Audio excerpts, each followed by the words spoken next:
Hey guys, this is a quick review that I put together that will go over some key concepts, equations, and units for the test that will be on Thursday for my Navy classes and Friday for my Green classes on the topics of work, energy, and power.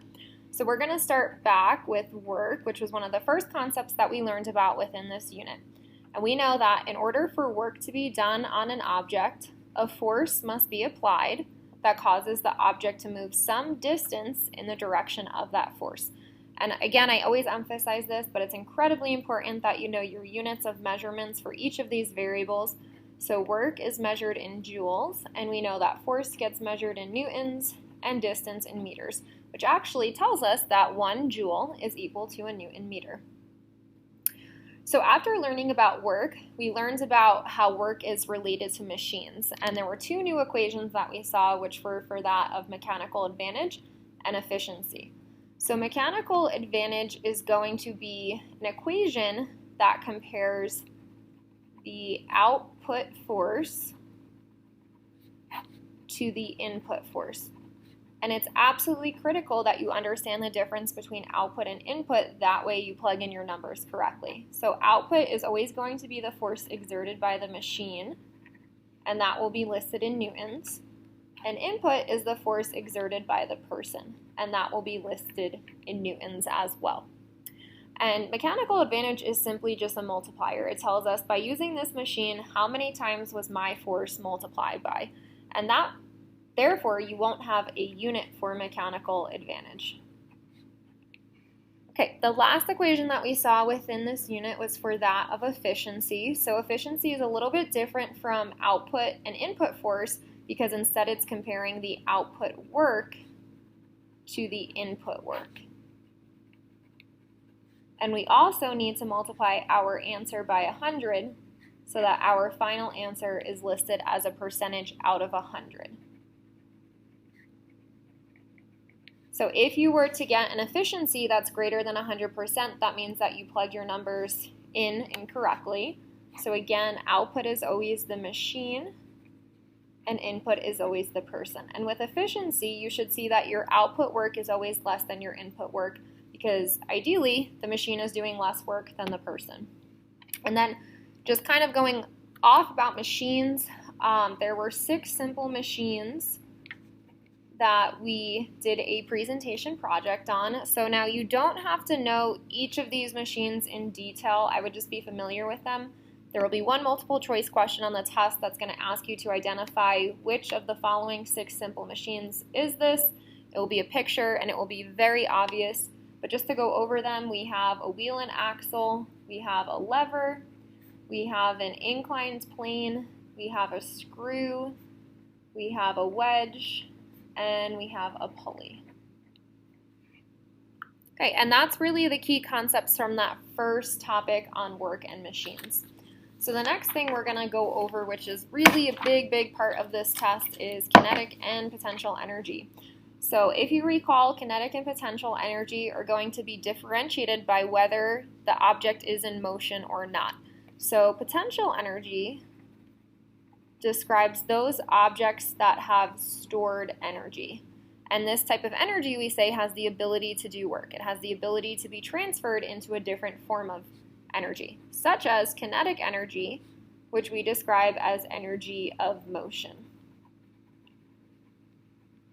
So when you're calculating kinetic energy, you're going to want to look at the object's mass and its velocity. The important thing that we discussed, however, is that when looking at kinetic energy, velocity has a greater effect on kinetic energy than mass does, and that's because it gets squared in the equation. And then whether you're solving for kinetic or potential energy, your final answer is going to be listed in joules, because we define energy as the ability to do work. So we see that work and energy are very closely related, so both work and energy get measured in joules. Potential energy, we actually looked at 2 forms. We looked at elastic potential, which we did not learn how to calculate it, but we described it as being energy associated with objects that have the ability to become compressed or stretched. And a really simple example of this would be a rubber band. The one that we really focused in on is gravitational potential energy, which is going to be energy associated with height or position above ground. And this is where understanding that difference between mass and weight comes into play. So there's the first way that we can calculate gravitational potential energy, which is multiplying the object's weight by its height. Weight, we know, is a type of force, so it gets measured in newtons. So if you are given weight in newtons and asked to solve for potential energy, you want to use equation 1. Sometimes, however, we're given the object's mass, which means we have the object's mass listed in kilograms, and we need to get to its weight first before we can multiply by height. And we learned previously that we do that by multiplying by gravity, which is 9.8 on Earth. So when you're getting ready to solve for potential energy, you want to first identify, am I given weight or am I given mass? And that's a really important distinction to help you answer that question correctly. One last thing to mention about energy before we move on to power would be conservation of energy